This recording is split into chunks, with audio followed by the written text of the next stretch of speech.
Salam Rahayu, Rahayu, Rahayu Sagung Dumadi. Matur sembah nuwun masih dengan Kang Tro. Pada kehidupan kita itu sering melupakan tentang kesadaran diri kita. Kita selalu kebingungan mencari jalan baik. Kita kebingungan mencari keberadaan Tuhan kita. Kita selalu kebingungan mendekatkan diri. Kita selalu mengkhawatirkan rezeki kita. Kita mengkhawatirkan diri kita. Banyak kekhawatiran-kekhawatiran dalam diri kita yang sebenarnya itu hanyalah mengikuti rasa dalam diri kita. Sehingga kesadaran diri kita ini sangat tipis. Dan sebenarnya yang namanya keimanan, keyakinan, itu sumbernya dari kesadaran diri. Dan itu sering kita lupakan. Karena orang sekarang itu hidup 25% kesadaran diri, 75% hidup dalam alam bawah sadar. Ataupun terbawa oleh rasa mereka sendiri. Nah, dari ketakutan-ketakutan itulah sebenarnya penyebab kehancuran diri kita.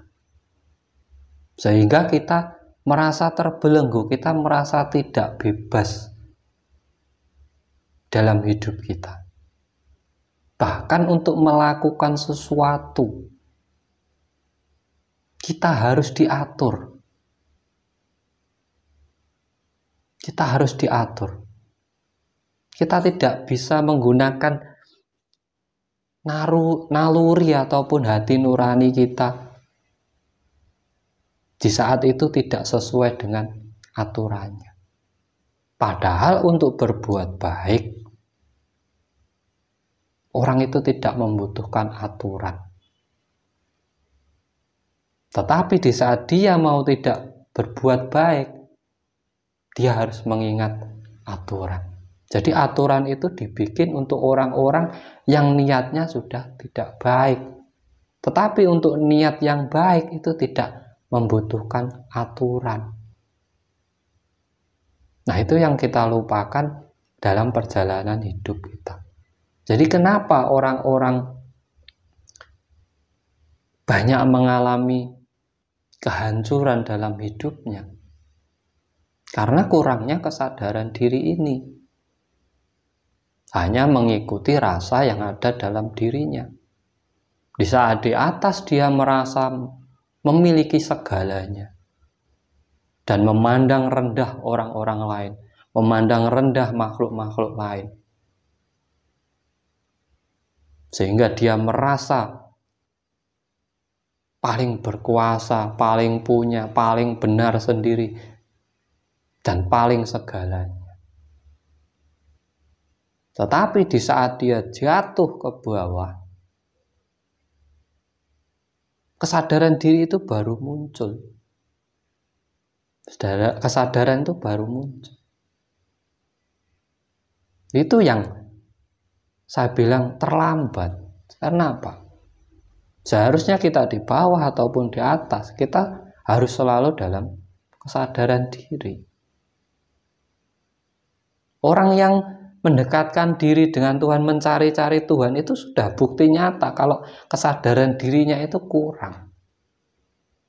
Karena sebenarnya dia selama ini hidup itu kan dari Tuhan. Dia bisa makan, bisa minum, bisa bernapas, bisa berbicara, bisa berjalan. Itu dari siapa? Itu dari Tuhan. Kenapa masih bingung mencarinya? Kenapa masih bingung mendekatkan diri? Karena sebenarnya orang-orang itu hanya takut dengan siksaan Tuhan. Takut dengan siksaannya.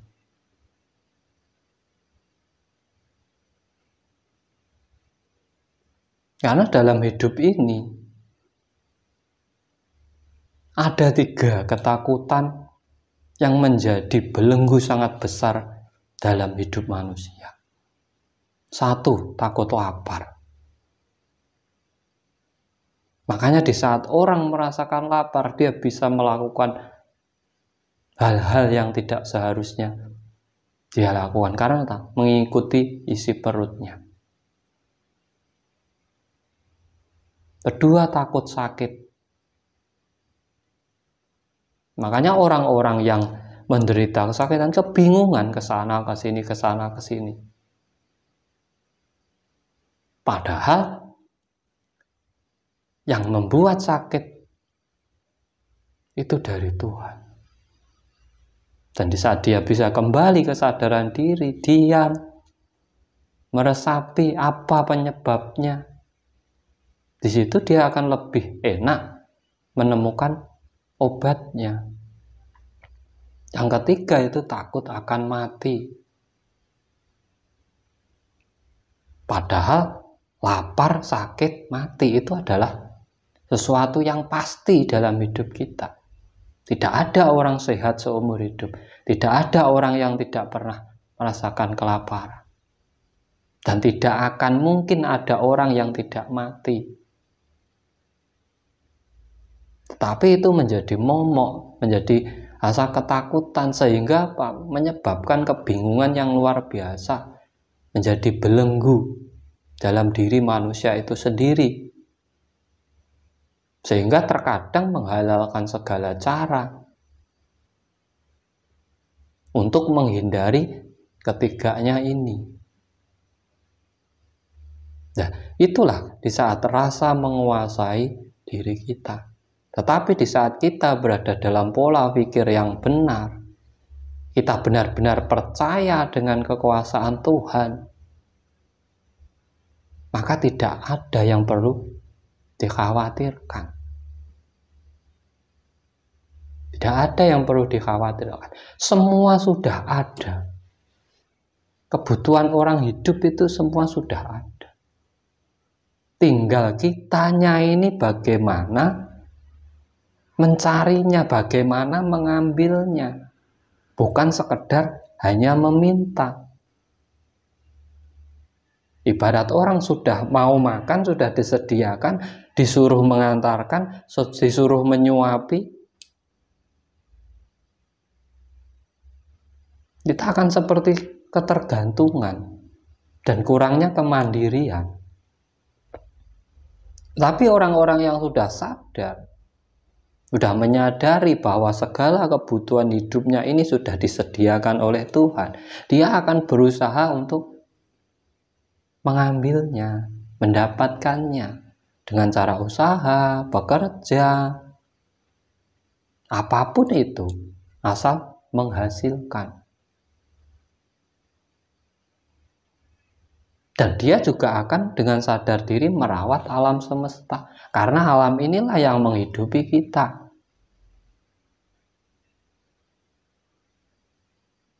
Karena kehidupan kita ini bukan kita saja. Nanti untuk anak cucu kita. Nah itu, rasa ketakutan inilah yang menyebabkan kebingungan, kehancuran kita selama ini. Dan rasa ego kita,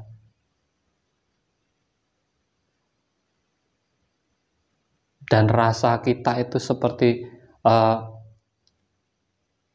paling benar, paling suci, paling segalanya, itu adalah ego kita.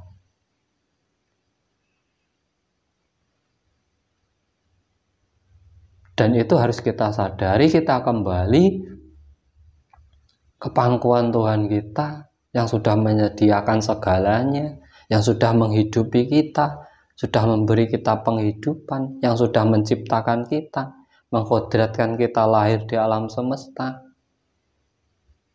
Kita tinggal menyadarinya. Terkadang kita itu mencari sesuatu yang tidak ada, melupakan sesuatu yang ada. Menyepelekan apa yang ada di hadapan kita, mencari sesuatu yang tidak ada di hadapan kita. Padahal orang hidup itu apabila apa yang di depannya dia mampu berbuat atau melakukannya sebaik mungkin, itu adalah jalan menuju ke depannya.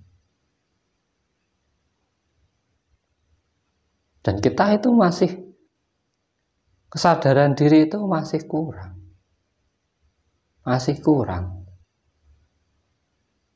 Kalau tanpa diatur, kita ini mau berbuat baik aja masih belum mampu. Itulah kita sebagai manusia yang penuh dengan hawa nafsu dan keinginan.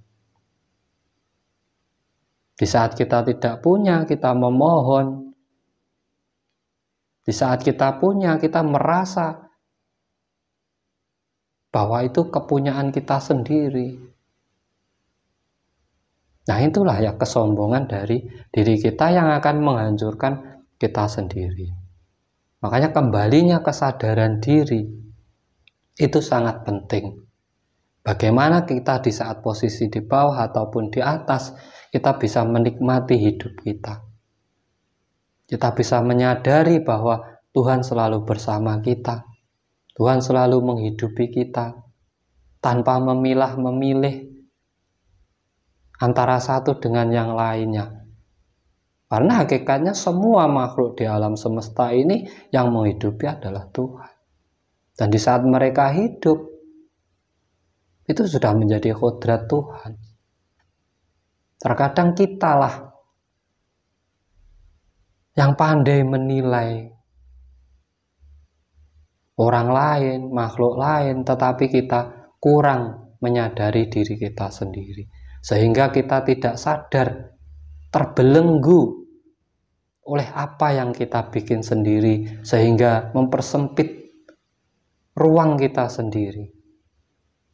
Sehingga kita lupa dengan rasa bersyukur, kita lupa dengan rasa menghargai antara satu dengan yang lainnya.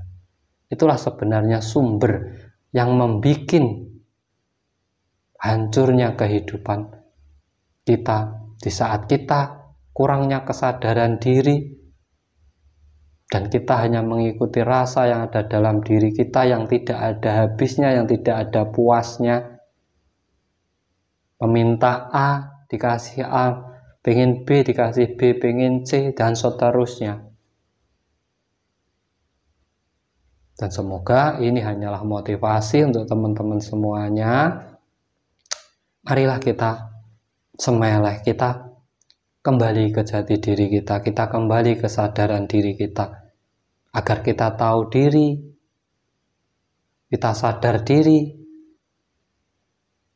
dan kita selalu waspada dalam kehidupan kita.